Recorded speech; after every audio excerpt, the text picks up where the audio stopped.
என்ன சொன்னாரு? இப்ப நின்று திடீர்னு மின்சாரம் இருள் வந்துருச்சா? ஆமா. அப்ப இந்த இதை நம்பி இலை போடக்கூடாதுன்னு சொல்லுவா கிராமத்துல வழக்கம். சொல்லுவாங்கல்ல, இதை நம்பி இலை போடாதீங்க, வேற விளக்குது வச்சுக்கங்க.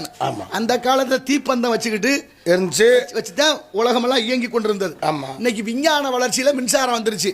விவேகானந்தர் சின்ன பிள்ளையில அவங்க அம்மாட்ட போய் சரி சொன்னாரா, அவங்க அம்மாட்ட, புவனேஸ்வரி மாதா கிட்ட, அம்மா நான் சாமியாரா போக விரும்புறேன், எனக்கு உத்தரவு கொடுங்கன்னு கேட்கிறாரு அப்படின்னு விவேகானந்தர் போய் கேட்டுக்காரு அவங்க அம்மாட்ட. ஆமா. விவேகானந்தர் கேட்டவொடனே அவங்க அம்மா போன்னு சொல்லல, போகாதேன்னு சொல்லல.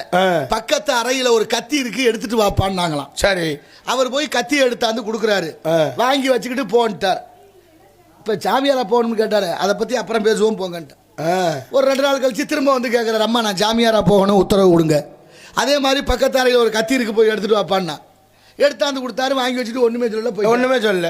இப்படியே 1 நாள் 2 நாள் இல்ல 99 நாட்கள் நடக்குது. ஓ. எடுத்தாந்து கொடுக்க, வாங்கி வச்சுட்டு போக சொல்லிட்டா. கடைசி வரைக்கும் அந்த அம்மா உத்தரவு கொடுக்கல. 100வது முறையா போய் அதே மாதிரி கேட்கிறாரு, அம்மா நான் ஜாமியாரா போகணும், உத்தரவு கொடுங்க. சரி. போ, அந்த அறையில கத்தி இருக்கு, எடுத்துட்டு வாங்கன்னா. அவரும் போய் கத்தியை எடுத்தாந்து கொடுத்தாரு. இப்ப நீ ஜாமியாரா போகலாம்னா. 99 தரம் சொல்லாத ஒரு விஷயத்த, ஆமா, 100வது முறை அந்த தாய் சம்மதிக்கிறா. குழந்தை தான் பெற்ற பிள்ளை சாமியாரா போக. ஓஹோ. என்ன அர்த்தம் தெரியுமா? அதை சொல்றத 100 தடவை மயம் கேட்டிருக்க. என்ன அர்த்தம்? சொல்லு பேச்சு கேட்கறதான் பிள்ளைக்கு அர்த்தம். அதான் உண்மை. ஆனா இன்னொரு அர்த்தம், கத்தி எடுத்தார சொன்னால கத்தியில இருக்கு கவனம். கத்தியை கொண்டு வந்து கொடுக்கும் போதெல்லாம் கூர்முனை தாய் பக்கமா இருந்துச்சு. வாங்கி வச்சுட்டு ஒத்துக்கல. கடைசியா 100வது முறை கொடுக்கும்போது கூர்முனை தம்பக்கமும் அடிப்பக்கம் தாய் பக்கமா கொடுத்தா. இப்ப சொன்னா, மகனே உனக்கு ஏன் இத்தனை நாள் பறிச்ச?